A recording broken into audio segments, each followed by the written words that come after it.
Et l'Éternel, et quoi? Et l'Éternel Dieu dit à la femme. Genèse chapitre 3, verset 13. Et l'Éternel Dieu dit à la femme.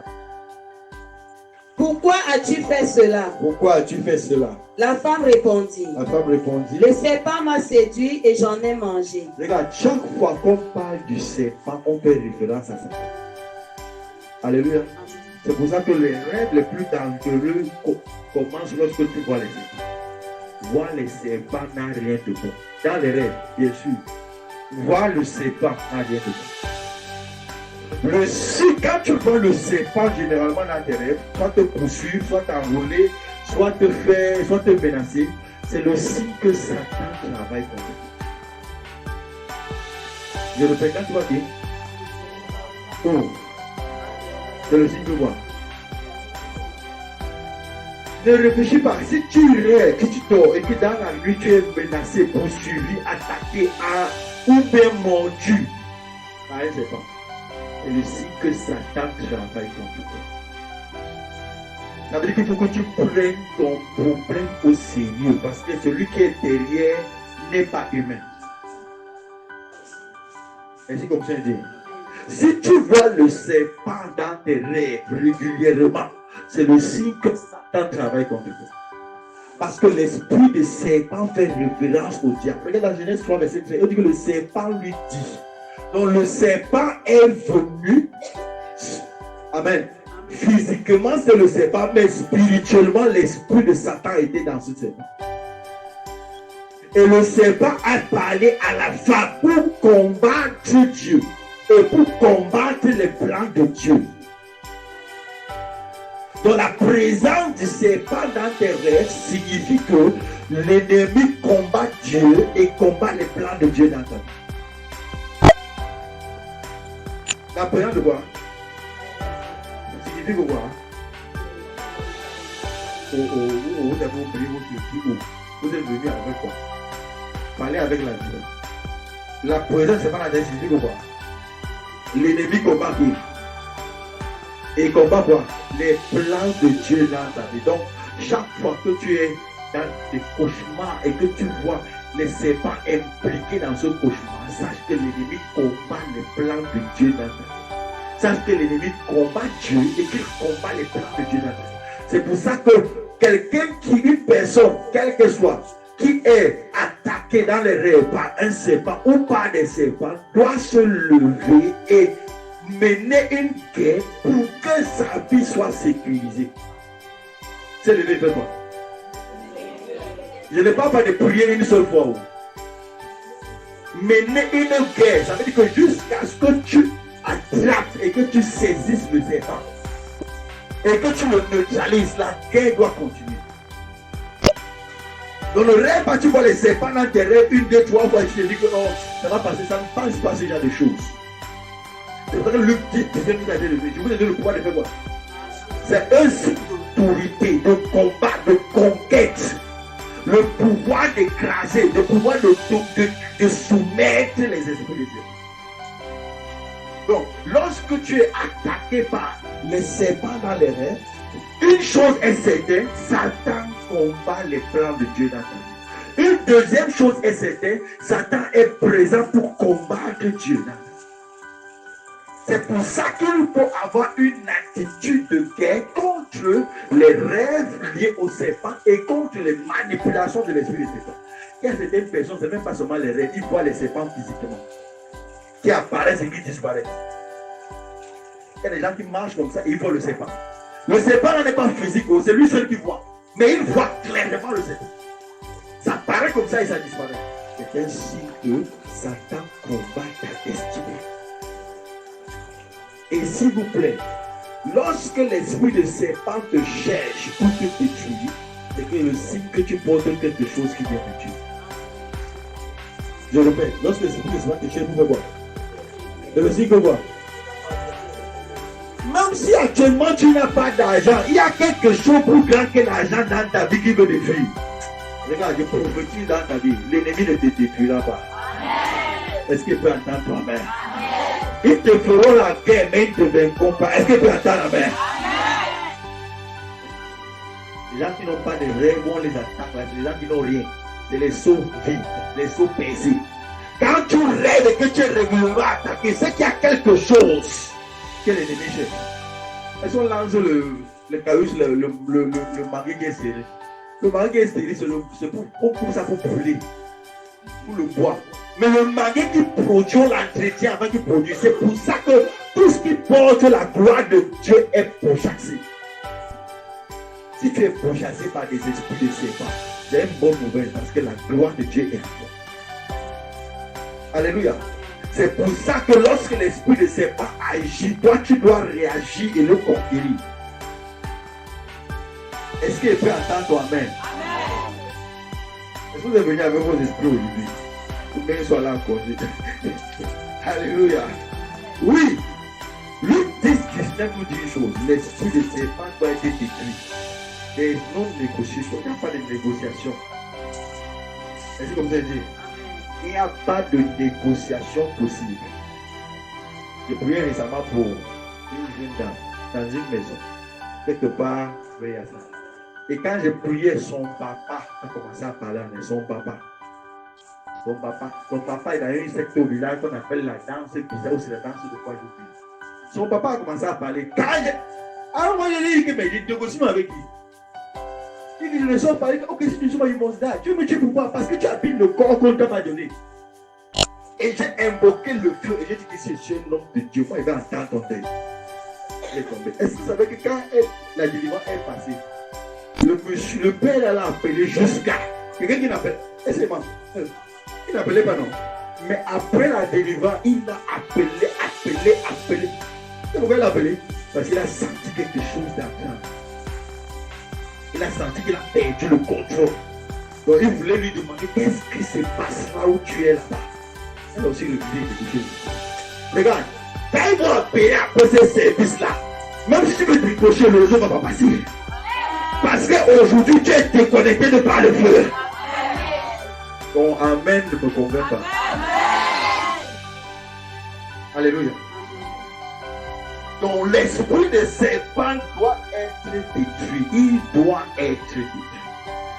C'est pas que on ne manage pas l'esprit de serpent, on le dégage.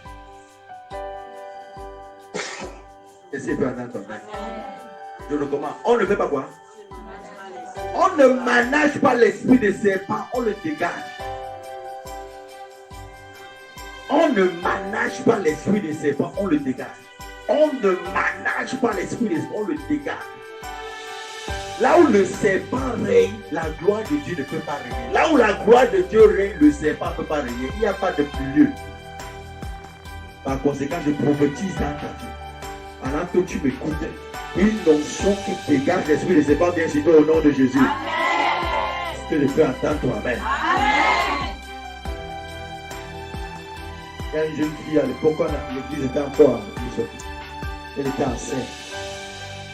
Et les oiseaux venaient souvent picorer sa tête en haut. Peut-être vous n'avez pas encore vu l'esprit de serpent. Les oiseaux venaient souvent picorer. Tous les voyants prophétisaient qu'on a hier avant Dieu ne peut pas vivre. Que la mère et l'enfant vont mourir. Que la mère et l'enfant vont mourir. Oh, c'est déjà trop tard. Donc, sa mère a commencé à paniquer. Ses parents ont commencé à paniquer. C'est une histoire. Mais ça c'est parti. C'est une histoire vraie, non? Il n'y a pas une histoire que ça compte que j'ai vécu. Parce qu'on a raconté avec c'est moi-même qui ai vécu ça. Alors, tous les voyants de ce village, de Bamenda, machin, ils don't passe. Là, il a traversé. Et l'enfant et la mère, on y a traversé. On ne peut plus rien faire. Si vous l'amenez, on ne peut plus rien faire. On peut seulement sauver l'enfant. Les oiseaux venaient souvent atterrir pour picorer sa tête. Son papa a dit que je ne peux pas avoir mon pasteur. Et le voyant parlait sur mon pasteur. Sur mon enfant, plus que le pasteur. Je vais amener l'enfant à l'église. Oh, la famille, c'est pas quoi. Allez, on part pas même d'en travailler sur elle. On ne peut pas qu'elle a traversé. Au moins, sauvons l'enfant. Donc, quand ils sont arrivés là, à l'église, le père m'a envoyé du quartier. Il s'est fait non. Il n'a pas l'église. Et j'ai dit ceci. Regarde, pour te dire que l'esprit de serpent, ce n'est pas pour la négociation, c'est pour la destruction que Dieu t'envoie. Quand tu confrontes le serpent, tu ne négocies pas.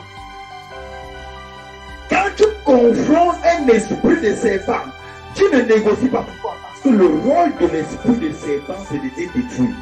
N'oublie jamais ça. Le fait, Répète encore.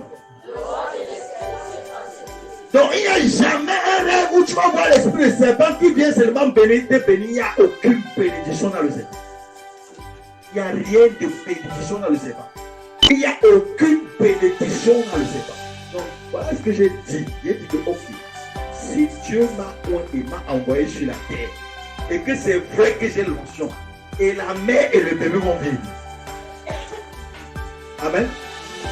Quand elle est allée à l'hôpital, la sage-femme lui a dit d'abord, madame, on va vous opérer. C'est comme ça le plan de l'esprit, c'est pas pour qu'elle meure de saignement. Parce que les personnes qu'on opère, le sang ne finit pas là, non. Elle dit que jamais. Vous pouvez dire que l'enfant va sortir normalement. Les sages-femmes sont moquées d'elle. Attends, quand tu vas venir ici, que l'enfant ne sort pas, tu vas voir des règles. Comment tu dis qu'on doit te payer comment?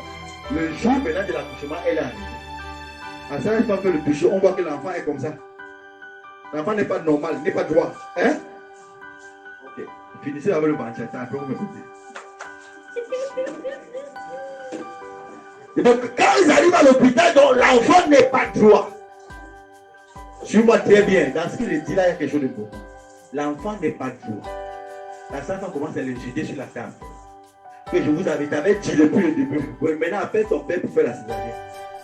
Maintenant, appelle ton père. Tu vas être dépensé, tu vas souffrir.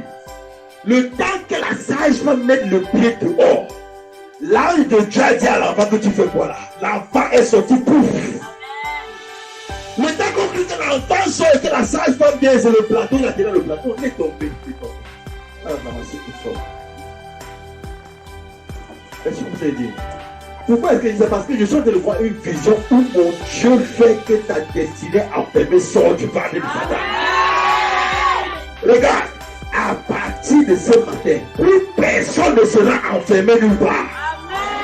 Je commande que ton mariage sorte du ventre du serpent aujourd'hui. Il n'y a pas dit demain, j'ai dit aujourd'hui. Je commande que tes finances sortent du ventre du serpent ce matin. Est-ce que tu entends toi-même? Ta santé sort du ventre du serpent ce matin. L'église, ce n'est pas un lion sur la rassemble pour taper les mains. L'église, c'est un lion sur la rassemble pour recevoir la puissance de Dieu et témoigner au monde que le Seigneur est vivant. Je prophétise sur ta tête. Ta vie est un témoin à partir de ce matin. Est-ce que tu peux entendre toi-même? C'est comme ça que Dieu va tourner la bouche de tes moqueurs et remplir le sable dedans. Regarde. La sage femme s'était moquée d'elle selon sa connaissance. Elle n'avait pas tort. Selon sa connaissance, l'enfant ne pouvait pas sortir normalement. Mais selon les lois spirituelles, nous avons reçu le pouvoir de marcher sur les serpents et les scorpions. Et la puissance de l'ennemi, et rien ne pourra vous nuire. Je prophétise donc que toi, aujourd'hui, tu deviens un témoignage. Est-ce que tu entends toi-même? Ce que Dieu m'a dit de te dire ce matin, c'est que la bouche de ceux qui se moquaient de toi sera remplie de sable. Amen. Alléluia. Alléluia. Donc l'esprit de serpent doit être détruit. Doit être détruit. Doit être détruit. Si dans ta concession, il y a un serpent qui m'a dit, il must die. He must die. He must die. Vous savez, avec Pasteur Didier, il fait une façon pour vous dire quelque part. Et dans la ligne là, elle s'est retrouvée au même endroit maintenant avec des jeunes hommes. Maintenant, les jeunes hommes ont avoir des jeunes personnes, pas des gens de Dieu. Ils ont débouffé les dégâts. Elle s'est dit, non, ne faites pas, ne faites pas. C'est toi qui as prié que les anges de Dieu pour réduire le monde des ténèbres. Regarde, quand l'ange de Dieu opère, il ne gère pas le protocole. Hein? Il ne gère pas le protocole. Parce qu'il y a une seule chose que l'ange de Dieu sait faire, c'est libérer les captifs. Je prophétise que les anges de mon Dieu entrent dans ta vie en nombre suffisant et te libèrent de la captivité au nom de Jésus. Vous comprenez ma soeur? Est-ce que tu comprends ce que je dis? Je suis en train de te dire que Dieu a décidé que le règne de l'esprit de serpent est brisé ce matin dans ta vie au nom de Jésus.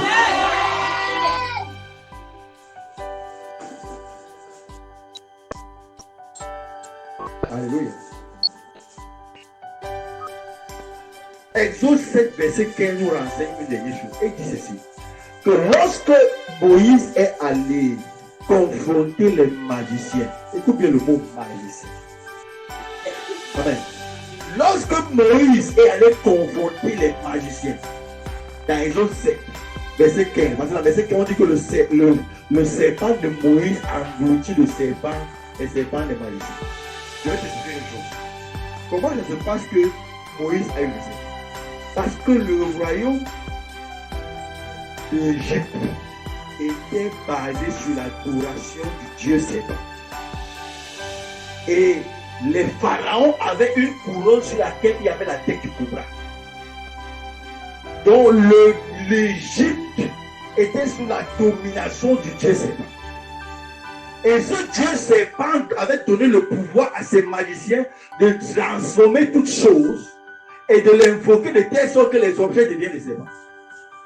Quand Dieu a envoyé Moïse, il a d'abord testé Moïse sur la puissance des serpents. Il a dit à Moïse que avant que tu n'aies rencontré le Dieu serpent, je voudrais que tu saches que je suis au-dessus de tous les dieux. Il a dit à Moïse que jette ton bâton sur le bâton de Dieu serpent. Moïse a pris le bâton. Il a dit peur.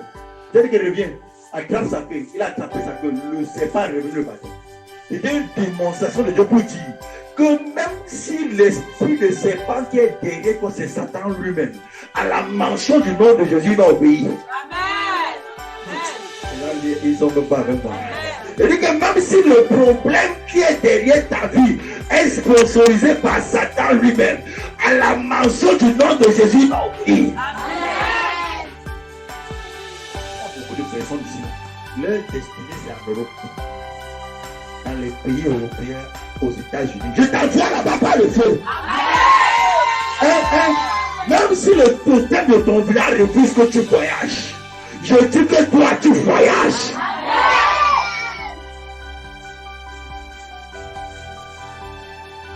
Donc Moïse est allé.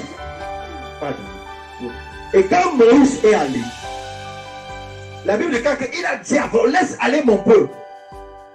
Et Pharaon a dit que quel est votre Dieu pour que je le laisse aller?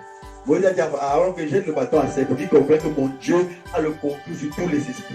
Le bâton de lui ne sait pas. Et Aaron et les magiciens ont jeté aussi le bâton à terre. Et c'est là où c'est intéressant. Parce que je vais finir par prophétiser avec ça que je produis. La dernière chose que je vais dire. Quand les bâtons des magiciens sont devenus les cobras, la Bible déclare clairement que c'est ce que le bâton de Moïse attendait de lui. Et le bâton de Moïse a avalé et digéré les serpents des magiciens. Et après, il est devenu le bâton. Fin de la discussion. J'envoie donc l'onction de Dieu dans ta vie ce matin. En se servir de cette scène et de guérison. Je ne sais pas ce qui a retenu ton mariage jusqu'aujourd'hui. Je ne sais pas ce qui a retenu ton cousin jusqu'aujourd'hui. Je ne sais pas ce qui danse dans ta santé jusqu'aujourd'hui. Mais l'onction que j'envoie ce matin engloutit la puissance du serpent au nom de Jésus. Je dis au nom de Jésus. En 42 jours, tu seras ce que tu as dit que tu dois être. 42 jours, pas plus. Il dit 42 jours, pas plus. Il dit 42 jours, pas plus. En 42 jours, ainsi par l'Éternel, tu seras parfaitement ce que tu avais dit que tu devais être. Je dis 42 jours, pas plus. Parce que mon Dieu m'a dit, il a écrit 42 devant moi. Et il a dit, prophétise avec le chiffre 42. Je prophétise avec le chiffre 42. En 42 jours, pas plus, tu seras parfaitement ce que tu as dit que tu vas être. Aïe. Il y a une comprenne. Dans les 42 jours là, si c'est le mari que tu attendais, il va venir te trouver dans l'endroit le plus improbable possible. Il dit que le jour où tu vas aller vider la poubelle là, pour que tu saches que c'est Dieu, tu vas porter les babouches baissées pour que tu saches que c'est Dieu. Pour que tu ne dis pas que ce sont mes babouches qui ont attiré l'homme là. Le jour là, ton avis ne sera pas repassé pour que tu saches que c'est Dieu. Et le jour là, on te dit que Dieu m'a dit que je dois t'épouser. En 42 jours, pas plus. Tu seras ce que tu as dit que tu vas être. Je viens comme prophète de Dieu, avec une parole certaine de Dieu. En 42 jours, créé par Dieu, tu feras parfaitement ce que Dieu a dit que tu vas être. My Father, 42 jours, pas plus. Dieu n'a pas besoin de plus de 42 jours pour parfaire son œuvre dans ta vie. Je prophétise par l'onction de Jéhovah Dieu. À 42 jours, jour que l'homme a fait et a écrit dans le calendrier, pas plus, tu seras parfaitement ce que l'Éternel a prophétisé sur ta vie. Il y a une grande sœur qu'on appelle Martine, elle est infirmière. Comment Martine s'est mariée? Martine est venue me dire que Dieu m'a dit qu'il faut que je prie avec toi. J'ai prié. Quand à l'université, je ne connaissais pas encore le prophétique. Ça venait seulement sur moi. Et ça partait. Je n'étais pas venu dormir, je me non. Donc quand on priait. Après avoir prié, j'ai prophétisé. Regardez comment Martine s'est mariée. Son mari était pasteur à Beaumont, non, Souza. Depuis près de 10 ans, elle avait une grande mission là-bas. Martine avait faisait sa formation d'infirmier ici à Ndokoti. Une nuit, on lui a dit que lève-toi à mercredi, jeudi, va à l'hôpital de Dédo et tu attends à côté de telle chose. Je ne parle pas des histoires, je parle d'une de mes grandes sœurs, je ne parle pas des choses qu'on a dit. Moi, j'ai vécu ça.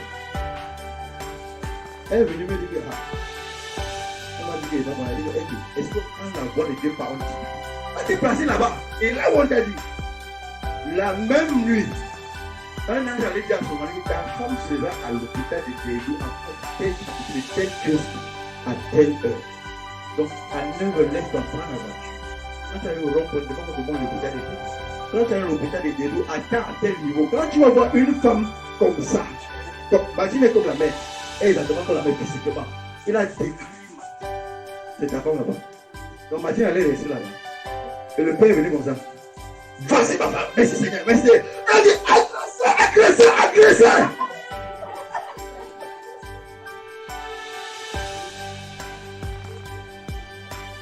À moins elle appelle les moutons pour voir le linge. Il dit que non, avant que tu appelles les moutons, l'esprit de Dieu m'a dit. Et il m'a dit, what? Ils sont mariés. En 42 jours, au nom puissant de Jéhovah Dieu, Jésus-Christ de Nazareth, pas plus, tu seras tout ce que l'Éternel a dit que tu vas être.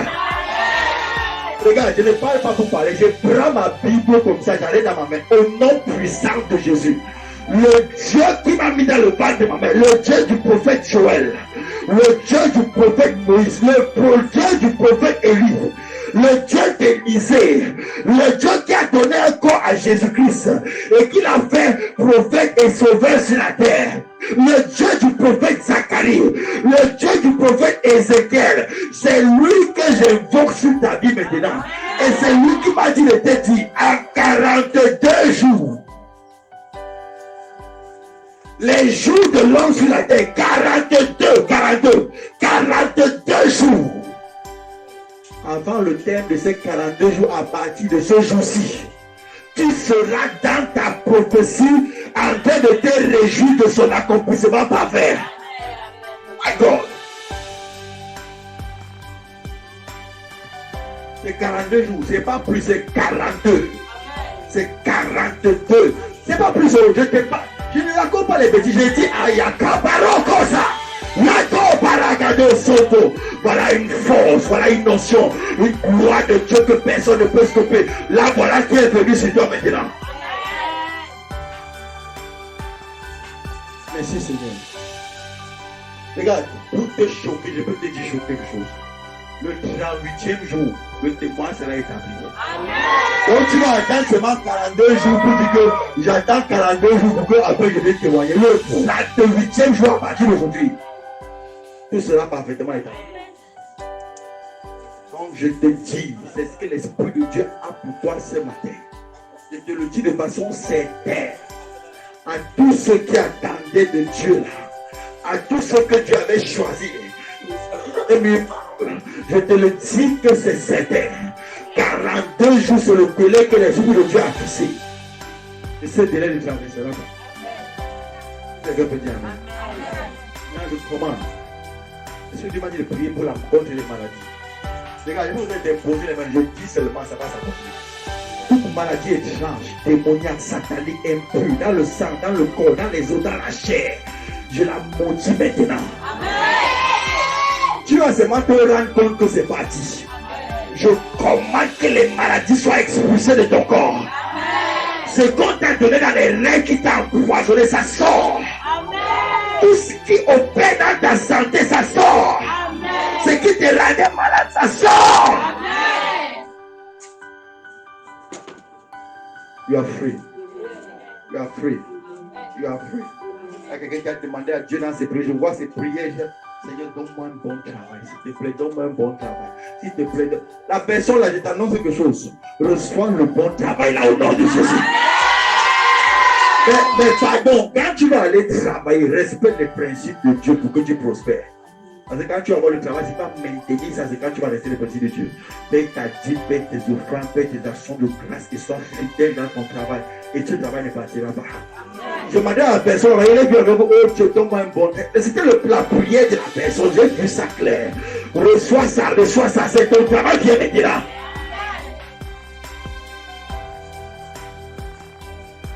Alléluia. Donc tu es béni. Thank you, Holy Spirit. Tu es béni. Je voudrais ouvrir les portes internationales de tous ceux qui sont censés aller hors du pays. Tu sais que tu vas aller hors du pays. Tu sais que Dieu t'a parlé que tu vas aller vivre hors du pays. Tu es certain. Je veux seulement ouvrir les portes internationales. Père, comme je prie pour tes enfants maintenant, toi le Dieu qui ouvre les portes, je commande, ce ne sera ni par la force, ni par la puissance, mais par ton esprit. Amen. Tu as dit que j'ouvre les portes internationales. J'ouvre vos portes internationales. J'ouvre les portes internationales. Ceux qui ont déjà commencé les procédures, j'ouvre la porte au nom de Jésus. Amen. Ceux qui sont sur le point de commencer, j'ouvre les portes au nom de Jésus. Amen. Ceux qui ont déjà les passeports, j'ouvre les portes au nom de Jésus. Amen. Ceux qui n'ont pas encore les passeports, j'ouvre les portes au nom de Jésus. Amen. Je déclare que tes portes internationales sont ouvertes au nom de Jésus. Amen. Tes portes internationales sont ouvertes au nom de Jésus. Amen. Ainsi parle l'Éternel. Tes portes internationales sont ouvertes au nom de Jésus. Amen.